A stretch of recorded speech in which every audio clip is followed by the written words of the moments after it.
നമുക്കറിയാം പലസ്തീൻ ജനത, അതായത് ഗാസ പൂർണ്ണമായും തീർന്നിരിക്കുകയാണ് ഇസ്രായേലിൻ്റെ ആക്രമണത്തിൽ. ഈ ഗാസ എന്ന് പറയുന്നത് ഒന്നുമില്ല, പക്ഷേ ഇപ്പോഴും ഇസ്രായേൽ യുദ്ധം ചെയ്തുകൊണ്ടിരിക്കുകയാണ് പലസ്തീൻ ജനതയ്ക്കെതിരെ, പലസ്തീനെതിരെ, ഗാസയ്ക്കെതിരെ. ഗാസ ഇല്ല, എന്നാലും വീണ്ടും വീണ്ടും അതിലേക്ക് ബോംബിടുന്നു, മിസൈൽ ആക്രമണം ഒക്കെ നടക്കുന്നു. നമ്മളിതൊക്കെ കാണുന്ന ഒരു കാര്യം തന്നെയാണ്. നമ്മളെപ്പോഴും ഈ പറഞ്ഞ തീവ്രവാദികൾക്കെതിരെ തന്നെ, ഹമാസ് തീവ്രവാദികൾ പൂർണ്ണമായും നശിക്കണം എന്നുള്ള രീതിയിൽ തന്നെയാണ്, തീവ്രവാദത്തിനെതിരെ തന്നെയാണ് നമ്മുടെ രാജ്യം. പക്ഷേ ഇപ്പോൾ നമ്മൾ വീണ്ടും ചിന്തിക്കേണ്ടുന്ന ഒരു കാര്യമുണ്ട്. യുദ്ധം എന്ന് പറയുമ്പോൾ അതിന് ചില നീതി അല്ലെങ്കിൽ ന്യായമൊക്കെ ഉണ്ട്. അതൊക്കെ മറികടന്നുകൊണ്ടല്ലേ ഇപ്പോൾ ഇസ്രായേൽ ഗാസയ്ക്കെതിരെ നടത്തുന്നത്. ഉദാഹരണമായിട്ട് ഇന്ന് വന്ന ഒരു വാർത്തയാണ്, ഗ്രേറ്റ തുംബർഗ് എന്ന ഒരു പരിസ്ഥിതി പ്രവർത്തക ഗാസയിലേക്ക് സഹായവുമായി യാത്ര തിരിച്ചു. ആ കപ്പൽ പൂർണ്ണമായും ഇസ്രായേൽ കൈക്കലാക്കി. അവരെ ആ യാത്ര അങ്ങോട്ട് തുടരാനോ അല്ലെങ്കിൽ അതിലേക്ക് ഗാസയിലേക്ക് സാധനങ്ങൾ എത്തിക്കാനോ സാധിച്ചില്ല. മാത്രമല്ല, ഇതിനിടയ്ക്ക് മറ്റൊരു വാർത്ത നമ്മൾ അറിഞ്ഞിരുന്നു. ഇസ്രായേൽ ആഹാരം, അവിടുത്തെ ജനങ്ങൾക്ക് ആഹാരം വിതരണത്തിനോടൊപ്പം തന്നെ കൊല ചെയ്തു, അതായത് കൊല്ലാക്കൊല ചെയ്തു എന്നുള്ളത്.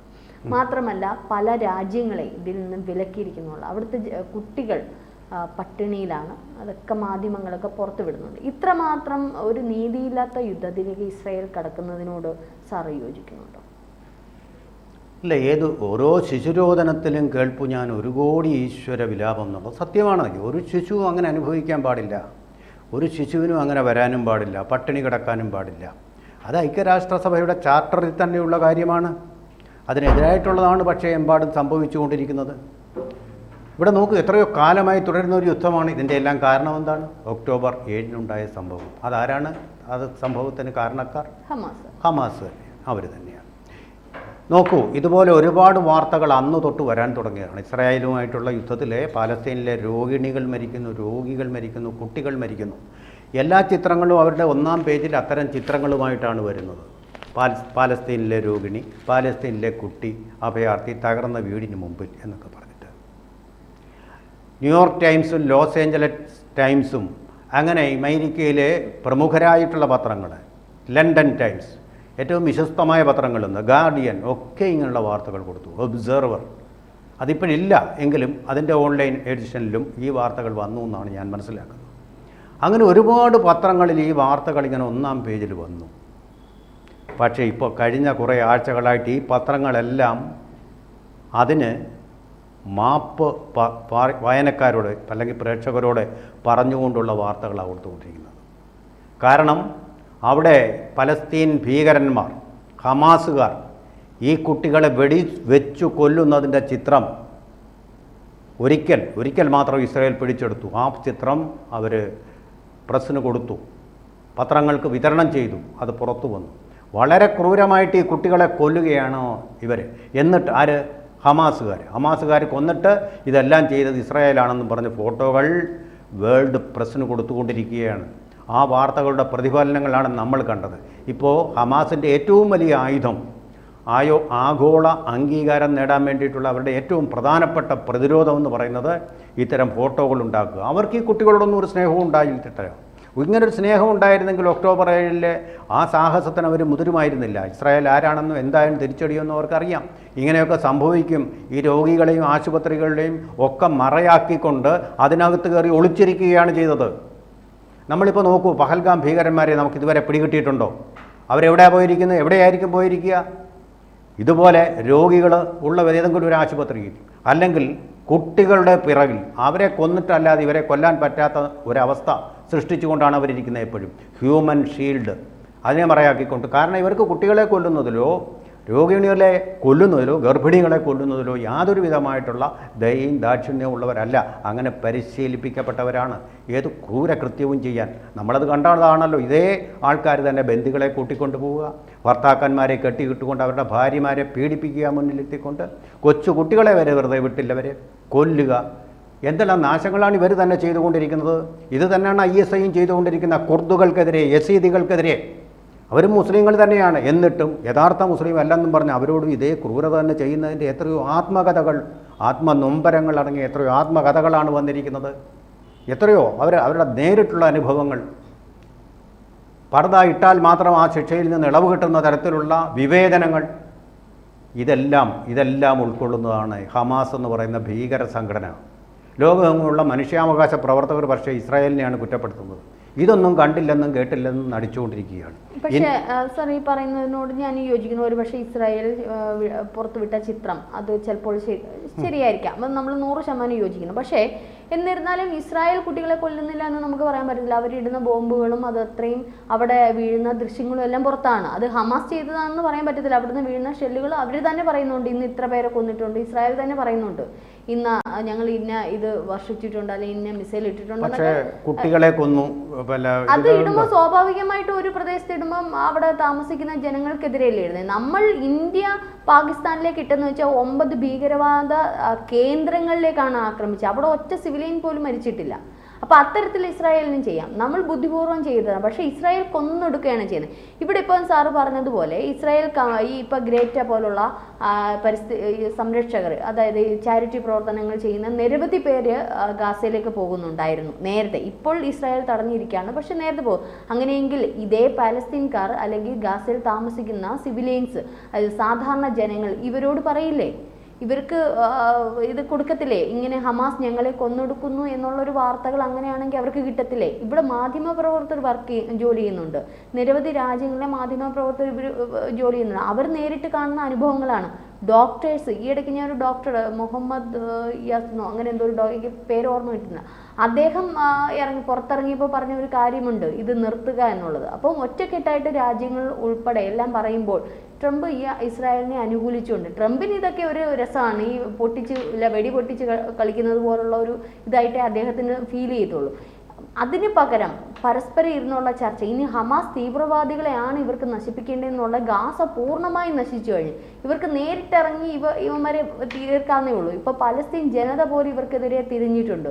അപ്പൊ അതിലെ ഇപ്പൊ ഇത്ര 100% ഉണ്ടെങ്കിൽ ഒരു പക്ഷേ ഏകദേശം ഒരു 40% ആൾക്കാരെങ്കിലും ഈ ഹമാസിനെതിരാണ്. അപ്പോൾ ആ ജനങ്ങളുടെ സപ്പോർട്ടോടു കൂടി ഇവർക്ക് ഇസ്രായേൽ സൈന്യത്തിന് ഇവരിലേക്ക് ഇറങ്ങിച്ചെന്ന് ഇവന്മാരെ തീർക്കാവുന്നതല്ലേ ഉള്ളൂ. പക്ഷേ ഇത് കൂടുതൽ വഷളാക്കാതെ അറ്റ്ലീസ്റ്റ് ആഹാരം, കുഞ്ഞുങ്ങൾക്ക് കൊടുക്കുന്ന ആഹാരത്തിലെങ്കിലും ഒരു ഹോസ്പിറ്റൽ സൗകര്യത്തിന് അല്ലെങ്കിൽ അവർക്ക് വേണ്ടുന്ന മെഡിസിൻ, ഇതിന് ഒരു ഇത് വരുത്തേണ്ടെന്ന് അത്യാവശ്യമല്ലേ. ബാക്കിയുള്ളതൊക്കെ ഓക്കെ, അത് അവിടെ നിൽക്കട്ടെ, തീവ്രവാദികളെ നമുക്ക് നാമാവശേഷമാക്കണം. പക്ഷേ അറ്റ്ലീസ്റ്റ് കുട്ടികൾക്ക് കൊടുക്കേണ്ടുന്ന ആഹാരവും അവർക്ക് മെഡിസിൻസ്, ഇങ്ങനെയുള്ള സംഗതികൾ ചെയ്യേണ്ടുന്നതല്ലേ. ഇതുപോലെയാണ് ഗ്രീറ്റ തേൺബർഗിനെ പോലെ ആൾക്കാരും പറഞ്ഞുകൊണ്ടിരിക്കുന്നത്. വളരെ ആവേശകരമായിട്ടുള്ള പ്രഭാഷണമായിരുന്നു ഇപ്പോൾ രഞ്ജിനി നടത്തിയത്. ഓരോന്നോരോന്നായിട്ട് അതിന് ഉത്തരം പറയാം. രഞ്ജിനി പറഞ്ഞു അവിടെ എല്ലാ പത്രപ്രവർത്തകരും മാധ്യമപ്രവർത്തകരും തെറ്റ്, പൂർണ്ണമായിട്ടും തെറ്റ്. അവിടെ 1-2% ആൾക്കാരും BBC, അതുപോലെ അൽ ജസീറ. ഈ അൽ ജസീറയുടെ റിപ്പോർട്ട് തന്നെയാണ് ഇപ്പോൾ BBC അൽ ജസീറ ഒന്നായി. അൽ ജസീറയുടെ റിപ്പോർട്ട് തന്നെയാണ് BBC അവിടെ കൊടുത്തുകൊണ്ടിരിക്കുന്നത്. അൽ ജസീറയുടെ വെർഷൻ എന്ന് പറഞ്ഞാൽ ഭീകരവാദികൾക്കും പാലസ്തീനികൾക്കും അനുകൂലമായിട്ടുള്ള വെർഷനാണ്, നമുക്കറിയാം. ഭീകരവാദികളെ അനുകൂലിക്കുന്ന ഒരു ചാനലാണത്. അതാണ് വന്നുകൊണ്ടിരിക്കുന്ന വാർത്തകളായിട്ട് വന്നുകൊണ്ടിരിക്കുന്നത്. അതിൻ്റെ ഫുട്ടേജാണ് മറ്റ് ചാനലുകളും പിന്തുടർന്നുകൊണ്ടിരിക്കുന്നത്. രണ്ടാമത്തെ കാര്യം, ട്രംപ് അവിടെ യുദ്ധം നടക്കട്ടെ എന്ന് പറഞ്ഞ് സന്തോഷിച്ചിരിക്കും. തെറ്റ്. യുദ്ധം ഇല്ലാതാക്കാൻ വേണ്ടി ശ്രമിക്കുന്ന ആളാണ്. കാരണം അദ്ദേഹത്തിന് യുദ്ധമല്ല ആവശ്യം, അമേരിക്ക നമ്പർ 1 ആവുക എന്നുള്ളതാണ്, ലോകത്തിന് സമാധാനം. അതുകൊണ്ടാണല്ലോ യുക്രൈനും അതുപോലെ റഷ്യയും തമ്മിലുള്ള യുദ്ധത്തിന് മറുതി വരുത്താൻ ഞാൻ വന്നു കഴിഞ്ഞ ഉടനെ ഇസ്രായേലും അതുപോലെ ഹമാസ് വന്നു കഴിഞ്ഞിട്ട് ഇപ്പൊ 2ാം തവണ പറഞ്ഞു. അദ്ദേഹം പരിഹാരം പറഞ്ഞു. അദ്ദേഹം ഇന്ത്യയും പാകിസ്ഥാനും തമ്മിലുള്ള യുദ്ധത്തിന് എന്തോ ഇത് ചെയ്തു എന്ന് പറഞ്ഞു. ഒപ്പം തന്നെ അദ്ദേഹം പാകിസ്ഥാനെ സഹായിക്കുകയല്ലേ ചെയ്തു, അവിടെ മൗനമായിട്ട് നിൽക്കുകയല്ലേ ചെയ്തു. ഇസ്രായേലും റഷ്യയും നമുക്ക് ഒപ്പം നിന്നപ്പോൾ അമേരിക്ക എന്താണ് ചെയ്തത്? ട്രംപ് എത്രയോ തവണ ഇദ്ദേഹവുമായി ഇവരുമായിട്ട് കൂടിക്കാഴ്ച നടത്തി. ഇപ്പൊ ഇസ്രായേലും ഹമാസും ഒക്കെ ആയിട്ട് കൂടിക്കാഴ്ചകൾ നടത്തിയിട്ട് എന്താണ് ഇപ്പം വെടിനിർത്തൽ തീരുമാനിക്കും, ഇപ്പം എഗ്രിമെന്റ് എഴുതി, ഇപ്പം ഇത് ചെയ്യും എന്ന് പറയുന്നതോടൊപ്പം തന്നെ ഇസ്രായേലിന് യുദ്ധോപകരണങ്ങൾ നൽകുക, ആയുധങ്ങൾ നൽകുക, അവരെ ഇതിന് പ്രോത്സാഹിപ്പിക്കുക, തടയുക, ഈ ഇവർക്ക് വേണ്ടുന്ന ചാരിറ്റി പ്രവർത്തനങ്ങൾക്ക് തടയുക, എല്ലാം ട്രംപിന്റെ സമയമായിട്ട് ഞാനൊന്ന് ഇടപെട്ടുകൊള്ളട്ടെ.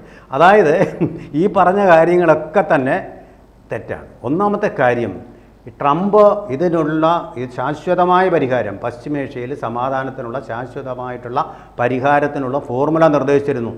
നമ്മളെല്ലാം ഇവിടെ ചർച്ച ചെയ്യുകയും ചെയ്തതാണ്. അതായത് ഹമാസിനെ അവിടെ നിന്ന് മാറ്റണം. ഹമാസിനെ അവിടെ നിന്ന് മാറ്റാൻ ഒരിക്കലും സമാധാനം ഉണ്ടാവത്തില്ല. പാകിസ്ഥാനിൽ നിന്ന് എങ്ങനെ തീവ്രവാദികളെ മാറ്റാതെ, ക്യാമ്പുകൾ മാറ്റാതെ ഇന്ത്യയും പാകിസ്ഥാനുമായിട്ട് സമാധാനം ഉണ്ടാവുകയില്ല. അതുപോലെ തന്നെയാണ്, പച്ചയായ യാഥാർത്ഥ്യമാണ്. അവരെ അവിടെ നിന്ന് മാറ്റിയിട്ട് ഗാസ എന്ന് പറഞ്ഞ ആ സ്ഥലം ഒരു ലോകമനോഹരമായിട്ടുള്ള നഗരമാക്കി മാറ്റി ലോകത്തിൻ്റെ എല്ലാ ഭാഗങ്ങളിൽ നിന്നും രഞ്ജനിക്കും പോവാം, അവിടെ താമസിക്കാം. അങ്ങനെ താമസിക്കുന്ന ഒരു ഏരിയയാക്കി മാറ്റാം. സമാധാനം, അതുപോലെ തന്നെ സന്തോഷം, ഇതെല്ലാം പകരുന്ന ഒരു നഗരം. പുല്ലുപോലെ തള്ളിക്കളഞ്ഞു ഹമാസ് അതിനെ. പിന്നെ ഇനിയും മറ്റൊരു കാര്യം പറയാനുള്ളത് ഈ പാലസ്തീൻ ജനതയുടെ കാര്യമാണ്. പാലസ്തീൻ ജനതയുടെ കാര്യം പറഞ്ഞു കഴിഞ്ഞാൽ അവർ മുർദാബാദ് എന്ന് രഞ്ജിനി തന്നെ സമ്മതിച്ചു. ഹമാസിന് മുർദാബാദ് വിളിച്ചല്ലോ. എന്തുകൊണ്ടാണ് അത് വിളിക്കുന്നത് അവർ? കാരണം അത്രമാത്രം വെറുത്ത് കളഞ്ഞു, അത്രമാത്രം ക്രൂരമായ പ്രവൃത്തികളാണ്. അവരെ കുട്ടികളെ കൊല്ലിക്കുകയാണ്, കുട്ടികളെ പിന്നെ ബലിമൃഗങ്ങളാക്കി മാറ്റുകയാണ് ഇസ്രായേലിൻ്റെ. അതാണ് അതിൻ്റെ ഫോട്ടോകൾ കാണിച്ചുകൊണ്ട് പണം വാങ്ങിക്കുകയാണ്. ഇവിടെ ചില പിള്ളേരെ പിടുത്തക്കാർ ചെയ്യുന്ന പരിപാടി തന്നെ. ആ കുട്ടികളെ കൊണ്ടുപോയിട്ട് അവരുടെ കണ്ണ് ചൂഴ്ന്നെടുത്ത്, ഇപ്പോൾ ഈയിടെയും നടന്നു അങ്ങനെ ഒരു ശ്രമം. കണ്ണ് ചൂഴ്ന്നെടുത്തിട്ട് പ്രദർശിപ്പിച്ച് വഴിയരികിൽ വെച്ചിട്ട് കണ്ടോ അയ്യോ വല്ലതും തരണേ എന്ന് പറയുന്നത് പോലെ ലോകത്തിൻ്റെ മനുഷ്യാവകാശത്തിന് വേണ്ടിയിട്ട് ആവശ്യപ്പെടുകയാണ്. അതിൻ്റെ ഇരയാണ് നമ്മുടെ ഗ്രീറ്റ തേൺബർഗ്. ആ ഗ്രീറ്റ തേൺബർഗും ഒക്കെ അതിനുവേണ്ടിയാണ് വാദിക്കുന്നത്. അതേസമയം ട്രംപിൻ്റെ ഒരു ദോഷം വശമുണ്ട്. കാരണം പരിസ്ഥിതിയെ നശിപ്പിക്കാൻ വേണ്ടി. അതിനാണ് ഈയിടെ സൗദി അറേബ്യയിലേക്ക് പോയത്. അവിടെ നിന്ന് പെട്രോള് ചുളു വിലയ്ക്ക് വാങ്ങിച്ചുകൊണ്ട് പെട്രോൾ കത്തിക്കുക, ഈ ഫോസിൽ ഫ്യൂവൽ കത്തിച്ചുകൊണ്ട് ലോകം മുഴുവൻ വീണ്ടും ഇപ്പോൾ നമ്മളിപ്പോൾ അനുഭവിക്കുന്നുണ്ടല്ലോ കാലാവസ്ഥാ വ്യതിയാനം, അതുപോലുള്ള വ്യതിയാനങ്ങളും പരിസ്ഥിതിക്ക് ദോഷവും സംഭവിക്കുന്ന രീതിയിലേക്ക്, അതേസമയം അമേരിക്കയിൽ ലാഭം വരുന്ന രീതിയിലേക്ക് പരിസ്ഥിതിയെ സംരക്ഷിക്കാതെ മുന്നോട്ട് പോകാൻ വേണ്ടിയുള്ള ശ്രമം. ആ ട്രംപിനെതിരെയാണ് ഗ്രീറ്റ തൻബർഗ് ചെയ്യേണ്ടിയിരുന്നത്. ആ ട്രംപിൻ്റെ എതിരെയാണ്, അല്ല ഇസ്രായേലിന് നേരെ അല്ല. ഇസ്രായേലിൻ്റെ നിലനിൽപ്പിന് വേണ്ടിയുള്ള പോരാട്ടമാണ് അവർ നടക്കുന്നത്. ഇന്ത്യ എങ്ങനെ പോരാട്ടം നടത്തുന്നു, ഇന്ത്യ എങ്ങനെ പാകിസ്ഥാനിലെ ടെറർ ക്യാമ്പുകൾ തകർത്തു, അതുപോലുള്ള നിലനിൽപ്പിന് വേണ്ടിയുള്ള പോരാട്ടമാണ് നടത്തുന്നത്. ഒറ്റ സിവിലിയനെ അവർ ടാർഗറ്റ് ചെയ്യാറില്ല. പിന്നെ എന്താ ചെയ്യുന്നത്? സിവിലിയൻ അവർ നിൽക്കുന്ന സ്ഥലത്ത് ഇതിനെ ഒരു ഷീൽഡായിട്ട്, ഹ്യൂമൻ മറയായിട്ട് ഉപയോഗിക്കുകയാണ് ചെയ്യുന്നത്. അങ്ങനെയാണ് ഈ മരണമുണ്ടാകുന്നത്. ചാതിയന്മാരാണ് ഹമാസുകാർ. നമ്മളതിൻ്റെ സത്യമറിയാതെ അവരെ കുറ്റപ്പെടുത്തിയിട്ട് കാര്യമില്ല. ഇസ്രായേൽ എത്ര വിചാരിച്ചാലും സമാധാനം അവിടെ ഉണ്ടാകാൻ സാധ്യതയില്ല. എന്തുകൊണ്ടെന്നാൽ ഒരു അനിസ്ലാമിക രാജ്യം തങ്ങളുടെ മധ്യത്തിൽ പാടില്ല എന്നുള്ളതാണ് ഹമാസിൻ്റെ ദൃഢനിശ്ചയം. തകർക്കുന്നവരെ അവർ തുടരും. ഇപ്പോൾ ഈ സമാധാന നിർദ്ദേശങ്ങളുമായിട്ട് വരുന്നതിന് കാരണം എന്താണെന്നറിയാവും? റീഗ്രൂപ്പ് ചെയ്യാൻ അവർക്ക് അവസരം കിട്ടണം. ഇസ്രായേലിൻ്റെ തുടർച്ചയായിട്ടുള്ള ഷെല്ലിങ് കൊണ്ട് അവർക്ക് റീഗ്രൂപ്പ് ചെയ്യാൻ പറ്റുന്നില്ല. അതിനൊരു അവസരം കിട്ടിയാൽ വീണ്ടും അവർ തിരിച്ചടിക്കും. പാകിസ്ഥാനിലെ ഭീകരവാദികളും പാകിസ്ഥാനും എങ്ങനെ സമാധാന ചർച്ച നടക്കുന്നവരുടെ ഇടയിലും നവാസ് ഷെരീഫിൻ്റെ അടുത്തേക്ക് മോദി പോകുന്നതിന് ഇടയിലും എങ്ങനെ യുദ്ധത്തിൽ വ്യാപൃതരാകുന്നു, അതുപോലെ ചെയ്യുന്ന ആൾക്കാരാണ് ഹമാസുകാർ. അത് നമ്മൾ മനസ്സിലാക്കണം. ആ രാഷ്ട്രത്തിന് നിലനിൽക്കണ്ടേ? ആ രാഷ്ട്രത്തിൻ്റെ അവസാനത്തെ ഒരു ഭൂവിഭാഗമാണ് ഇസ്രായേൽ എന്ന് പറയുന്ന കൊച്ചു രാജ്യം. ആ കൊച്ചു രാജ്യത്തിൻ്റെ നിലനിൽപ്പിന് വേണ്ടിയുള്ള പോരാട്ടത്തെയും നമ്മൾ മനുഷ്യാവകാശമായി തന്നെ വിലയിരുത്തണം. സത്യമറിഞ്ഞ് നമ്മൾ പ്രതികരിക്കണം. അതിൻ്റെ സത്യാവസ്ഥ ശരിയായിട്ട് മനസ്സിലാക്കണം. വികാരപരമായ പ്രകടനമല്ല വേണ്ടത്, വിവേകപരമായിട്ടുള്ള പ്രതികരണമാണ് വേണ്ടത്.